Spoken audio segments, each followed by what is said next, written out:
इस असीमित ब्रह्मांड में एक धूल के कण के बराबर है हमारी धरती। लेकिन हम अपनी जिंदगी इस नजरिए से कहाँ देखते हैं। हम तो अपनी जिंदगी सुबह से लेकर शाम तक रिपीट मोड में जीते हैं। हमें लगता है कि ये दुनिया हमेशा से यहाँ थी और हमेशा चलती रहेगी। लेकिन हमारी ये सोच एक भूल भी हो सकती है, क्योंकि अतीत में ऐसा सैकड़ों बार हो चुका है जब हमारी दुनिया खत्म होने की कगार पर थी। आज हम बात करेंगे ऐसे ही घटनाओं के बारे में जब हमारी दुनिया बस खत्म ही होने वाली थी। द बुनीला कॉमेट, साल 1883। एस्ट्रोनॉमर जोस बुनीला ने देखा कि 500 धूमकेतु सूरज के पास से गुजर रहे थे। उस समय ज्यादातर वैज्ञानिकों ने बुनीला की बात को ज्यादा तवज्जो नहीं दी, लेकिन जब साल 2011 में बुनीला की खोजों को इन्वेस्टिगेट किया गया तो चौंकाने वाला सच सामने आया।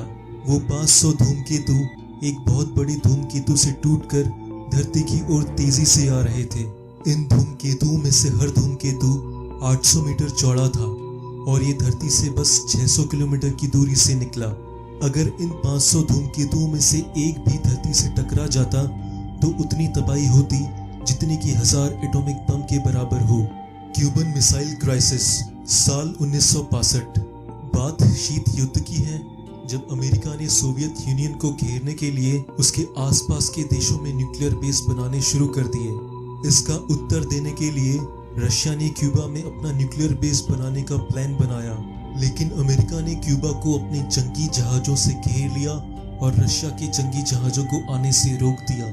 सोवियत लीडर क्रुश्चेव ने इसे युद्ध की ललकार के तौर पर देखा और युद्ध की तैयारी शुरू कर दी। सन 1962 में 13 दिनों तक न्यूक्लियर युद्ध होना लगभग तय लग रहा था। अमेरिका और रशिया दोनों ने ही अपनी अपनी न्यूक्लियर मिसाइल्स एक दूसरे की ओर लॉन्चिंग पैड में तैनात कर रखी थी। अमेरिका ने क्यूबा पर आक्रमण करने का पूरा प्लान बना लिया था। अमेरिका के प्रेसिडेंट केनेडी अंडरग्राउंड बंकर में जाकर छिप गए थे। युद्ध का माहौल तब जाकर खत्म हुआ जब रशिया ने क्यूबा में अपना न्यूक्लियर बेस बनाने का प्लान रद्द कर दिया और अमेरिका ने भी अपने न्यूक्लियर बेस टर्की से हटा दिए। द केरेंटन इफेक्ट, साल 1859। इंसान ने अभी तक का सबसे बड़ा सोलर फ्लेयर देखा था। इस सोलर फ्लेयर से इतनी एनर्जी निकली जो कि 10 बिलियन एटॉमिक बॉम्ब्स के बराबर थी। इससे एक जियोमैग्नेटिक स्टॉर्म आया जिससे पूरी दुनिया का इलेक्ट्रिकल सिस्टम ध्वस्त हो गया। वैज्ञानिकों का मानना है कि अगर वैसा ही सोलर फ्लेयर आज के समय में आ जाए तो ये इंसानियत के लिए विनाशकारी हो सकता है, क्योंकि आज के समय हम टेक्नोलॉजी के बिना कुछ भी नहीं कर सकते। सारे के सारे इलेक्ट्रिक पोल्स बस एक खंभा भर रह जाएंगे और आपके ये फेसबुक, व्हाट्सएप और ये यूट्यूब सब खत्म हो जाएंगे। नासा का मानना है कि ऐसे फ्लेयर हर 150 साल में एक बार आते ही हैं। इसका मतलब ये हुआ कि अगला सोलर फ्लेयर आप आने वाले 50 साल में देख सकते हैं।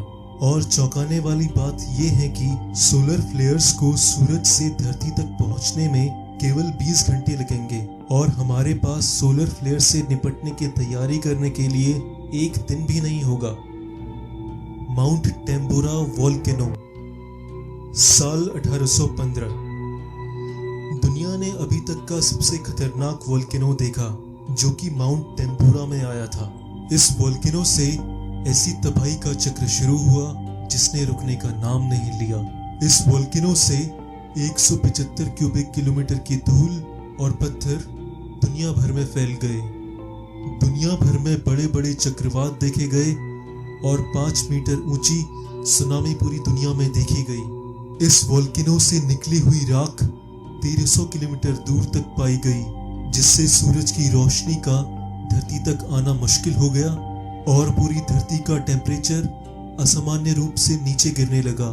इससे पूरे नॉर्थ अमेरिका में अकाल पड़ गया और पूरे के पूरे यूरोप में महामारी फैल गई। ऐसे अचानक से हुई धरती की कूलिंग की वजह से सन 1816 एक ऐसा साल बन गया जिस साल पूरी दुनिया में गर्मियां ही नहीं आई। द नॉर्वेजियन रॉकेट इंसिडेंट, साल 1995।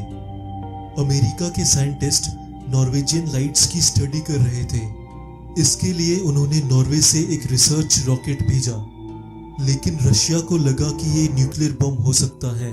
वो शीत युद्ध का समय था, जिसके हिसाब से रशिया के प्रेसिडेंट येल्सिन को 8 मिनट का समय दिया गया, ये सोचने के लिए कि न्यूक्लियर मिसाइल का जवाब न्यूक्लियर मिसाइल से देना है या नहीं देना है। लेकिन इससे पहले कि प्रेसिडेंट येल्सिन न्यूक्लियर मिसाइल दागने का मन बनाते, रिसर्च मिसाइल बिना किसी को क्षति पहुंचाए समुद्र में गिर गई। तो इस प्रकार एक न्यूक्लियर युद्ध होने से बच गया। The black death. बात है 14वीं शताब्दी की। दुनिया भर में चूहों की ऐसी महामारी फैली जिसकी वजह से 7.5 करोड़ लोगों की मौत हो गई। जिसको भी ये बीमारी होती थी वो 3 दिन में ही मर जाता था। उसका शरीर तब तक फूलता रहता था जब तक कि वो फट ना जाए। वैज्ञानिकों का मानना है कि अगर वैसी ही महामारी आज के दिन आए तो उसके परिणाम कई गुना ज्यादा विनाशकारी होंगे। जहां आज की दुनिया में एक जगह से दूसरी जगह जाना कुछ ही घंटों की बात है और रोज 80 लाख लोग हवाई यात्रा करते हैं, ऐसे में महामारी जितनी तेजी से फैलेगी उसका अंदाजा लगाना भी मुश्किल है। तो दोस्तों, ये था हमारा आज का वीडियो। अगर अच्छा लगा तो लाइक करें, कुछ कहना चाहते हैं तो कमेंट करें, और हमारे आगे आने वाले वीडियोस को देखना चाहते हैं तो सब्सक्राइब करें।